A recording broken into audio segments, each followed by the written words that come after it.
Hi hello నమస్తే welcome to 100 TV. ప్రస్తుతం మరొక్కసారి సమంత గారు ట్రోల్స్కి గురవుతున్నట్టుగా మనకి కొన్ని రోజుల నుంచి తెలుస్తుంది. అయితే దానిలో ప్రధానంగా సమంత గారు ఏ ఆడియో ఫంక్షన్కి వచ్చినా, లేకపోతే మూవీ ప్రమోషన్స్కి అటెండ్ అయినా, లేకపోతే ఏదైనా ఇంటర్వ్యూ అయినా కానీ ఎందుకు ఊరికే పదే పదే బాధపడుతూ గుండెల్లో అంత బాధ దాచుకొని సడన్గా పబ్లిక్ అడిగేసరికి అది తలుచుకొని గుర్తొచ్చిన సన్నివేశాలు గుర్తొచ్చిన ఆ బాధలకి కన్నీరే సాక్ష్యంగా, లేకపోతే కన్నీరే సమాధానం అన్న కోణంలో కూడా మనం చూడాలి. అయితే అసలు ఆమె ఎందుకు అన్నిసార్లు కన్నీరు పెట్టుకుంటుంది, అసలు వాస్తవాలేంటి, దానికి సంబంధించి సినీ జర్నలిస్ట్ జగదేవ్ గారు మనతో ఉన్నారు. సార్తో మాట్లాడే ఆ విషయాలు ఏంటో అడిగి తెలుసుకునే ప్రయత్నం చేద్దాం. నమస్తే అండి. అయితే రీసెంట్గా సమంత గారు మళ్ళీ ఒకసారి ట్రోల్స్కి గురవుతున్నట్టుగా తెలుస్తుంది. మళ్ళీ అయితే ఎందుకు ఊరికే పదే పదే ఏడుస్తూ ఉంటారు అంటే, ఫ్యాన్స్ మధ్యలోకి వచ్చినప్పుడు వాళ్ళు అడిగే ప్రశ్నలకి గుండెల్లో దాచుకున్న బాధ ఒక్కసారిగా వాళ్ళు అడిగే ఆన్సర్ చెప్పలేక తరుచుకొని ఆ కన్నీరే అలా సమాధానం అన్నట్టుగా ఈ ఈ మాటలు మనకు వినిపిస్తున్నాయి ఎక్కువ. అసలు వాస్తవం ఏంటండి? సమంత అసలు నిజంగా దిల్ రాజు గారు కానీ అల్లు అరవింద్ గారు కానీ ఒకానొక స్టేజ్ మీద ఇచ్చిన బెస్ట్ కాంప్లిమెంట్ ఏంటంటే, ఆ కాలంలో ఒక సావిత్రి తర్వాత సౌందర్య లాంటి ఆర్టిస్టులకు ధీటుగా మంచి మల్టీ టాలెంటెడ్ ఉన్న నటి సమంత అన్నట్టుగా చాలాసార్లు కొనియాడారు. అయితే ఎప్పుడైతే వివాహ జీవితం కొంచెం డిస్టర్బ్ అయ్యిందో అప్పటి నుంచి ఆవిడ ఒక రకమైన రుగ్మతకి ఏదో సంథింగ్ మైల్డ్గా తయారవడమో, లేదంటే కొంతమంది చెప్తుంటారు ఏదో ఇమ్యూనిటీ పవర్కి సంబంధించి. ఒక 2 years బ్యాక్ కూడా ఆమె తీవ్రమైనటువంటి హెల్త్ ఇష్యూస్తో బాధపడ్డారు. చాలా దానికి తోడు డిప్రెషన్లో కూడా చాలా వెళ్ళిపోయింది అన్నట్టుగా మీడియాకు కూడా ఎక్కడ దొరకలే. తర్వాత మనకు తెలిసింది ఏంటంటే, మన ఈషా ఫౌండేషన్ సద్గురు జగ్గి వాసుదేవ్ గారి ఆశ్రమంలో ఉన్నారు, తర్వాత రికవర్ అయ్యారు. ఆమె తర్వాత ఆవిడ ఎక్స్లో కూడా పోస్ట్ పెట్టారు, బికాజ్ ఆఫ్ సద్గురు మళ్ళీ మామూలు మనిషిని అయ్యాను అన్నట్టుగా మాట్లాడారు. ఆ తర్వాత మీరు అన్నట్టు ఎన్నో రకాల ట్రోల్స్ కూడా గురయ్యారు. ఇప్పుడు రీసెంట్గా శకుంతల అనే సినిమా వచ్చింది, తర్వాత అంతకుముందు ఇంకేదో సినిమా వచ్చింది. ఇప్పుడు సినిమాని సినిమాలో చూడాలి. అలా చూసేటప్పుడు మన ఎవరు విజయ్ దేవరకొండతో కూడా ఖుషి మూవీ వచ్చినప్పుడు కూడా అందులో లిప్ లాక్ సీన్ ఏదో ఉంది, లేదంటే భార్యాభర్తలు కాబట్టి ఆ సీన్ కూడా పెట్టారు. ఈవిడేంటి అసలు పెళ్ళి పెటాకులు అయిన తర్వాత చెలరైపోతుంది, ఇట్లాంటివి సీన్కి కూడా అంటే ఎట్లా ఉన్నాయంటే హెడ్లైన్స్, దేనికైనా సై అంటున్న సమంత, అంటే ఎటువంటి సీన్స్కైనా యాక్ట్ చేయడానికి సిద్ధంగా ఉంది తను అన్నట్టుగా ట్రోల్స్. ఫ్రీ బర్డ్ అయిపోయింది, ఇంకెవరు క్వశ్చన్ చేసేవాళ్ళు లేరు అన్నట్టుగా. కాకపోతే ఆమె ప్రతి దగ్గర కూడా ఎవరైనా మీడియా ఎదురైనప్పుడు కూడా కొంచెం డిప్లొమాటిక్గా ఆన్సర్ చెప్పారు తప్ప ఓపెన్గా ఫ్రాంక్గా మాట్లాడిన సందర్భాలు లేవు. మునుపటి సమంతలాగా నవ్వుతూ గలగల మాట్లాడుతూ ఉన్న దాఖలాలు కూడా లేవు. సో అయితే ఈ మధ్యకాలంలో ఆమె ఎక్కడ కనబడినా ఒక వైరల్ అవ్వడం, ఆమె పర్సనల్గా ఆమె కుక్క కోసం నీ కుక్క ప్రేమతో ఏది మనిషి ప్రేమ సాటి కాదని పెట్టినా కూడా అది కరెక్ట్గా ఇక్కడ ఎవరైతే ముందు వివాహం ఉన్న వాళ్ళకి పెళ్ళయిందో పెళ్ళైన 2 రోజులకే ఈ విధంగా పెట్టడం, వాళ్ళు ఉద్దేశించి పెట్టిందేమో అనడం, మరొక విధంగా ట్రోల్స్ అవ్వడం, ప్రతిదీ కూడా అంటే కాస్ట్లీ గిఫ్ట్లు పోగొట్టుకున్నానని అనడం, నో లవ్ ఈజ్ లైక్ షాషా, అది అంటే కుక్కతో కంపారిజన్. తర్వాత కొన్ని చాలా కాస్ట్లీ గిఫ్ట్లు ఇచ్చాను, ఆ గిఫ్ట్లన్నీ పోగొట్టుకున్నాను అన్నట్టుగా ఒకసారి, ఇలా రకరకాలుగా జరుగుతుంది.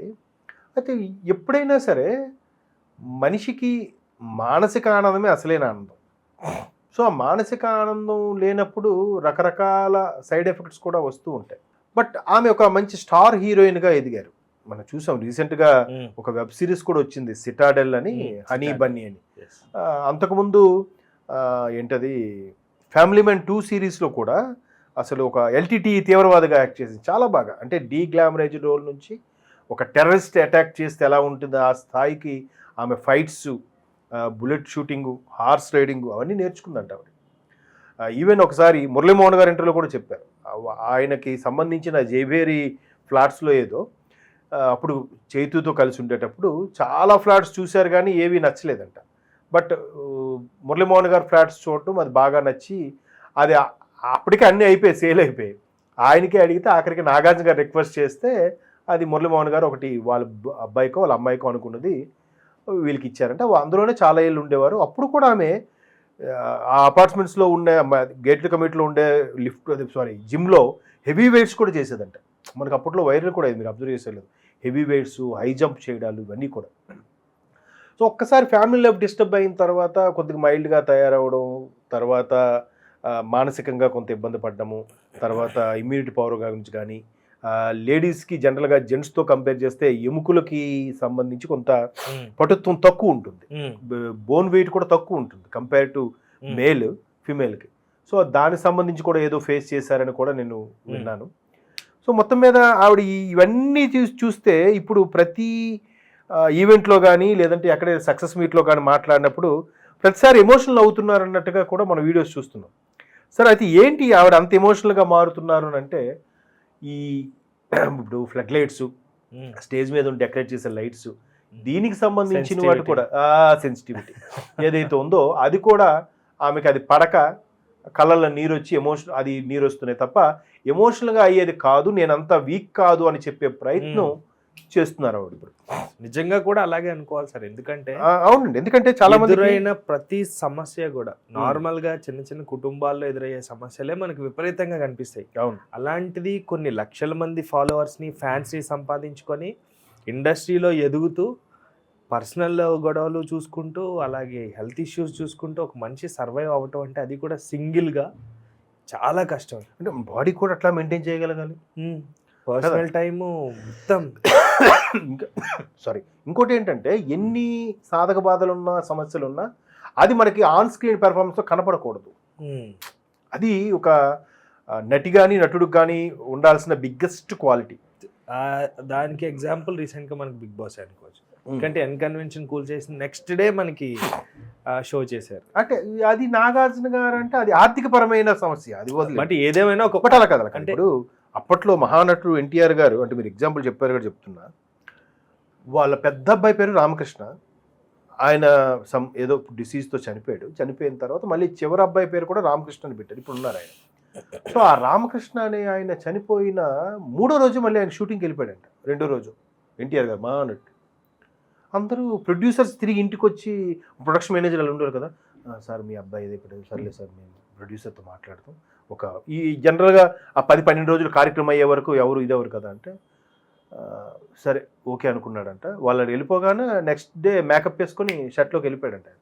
అరే ఏంటి సార్ అంటే, వాడిని ఎలాగా తీసుకురాలేను, వాడి కోసం నేను ఏదైనా చెయ్యాలి, వాడి పేరు గుర్తుండిపోయేలాగా నేను ఏదో ఒకటి చేయాలంటే నా వృత్తి ఇది, నేను ఇది చేసుకోవాలి, ఇప్పుడు చేస్తేనే దాని పేరు మీద ఏమైనా చేయగలుగుతాను. పైగా అలా డల్ ఉండడం వల్ల ప్రొడ్యూసర్కి నష్టం, సినిమా అయిపోతుంది, దీని మీద 100 మంది బతుకుతున్నారు, అదంతా అప్పుడు నాకు ఇష్టం లేదు అన్నట్టు మహానుభావుడు. నిజంగా అందుకే వాళ్ళు మహానుభావులు అవుతారేమో.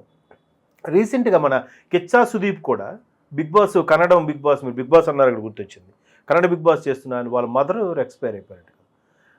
థర్స్డేనో ఫ్రైడేనో అయ్యారంటే వీకెండ్లో మళ్ళీ బిగ్ బాస్కి వచ్చాడంట.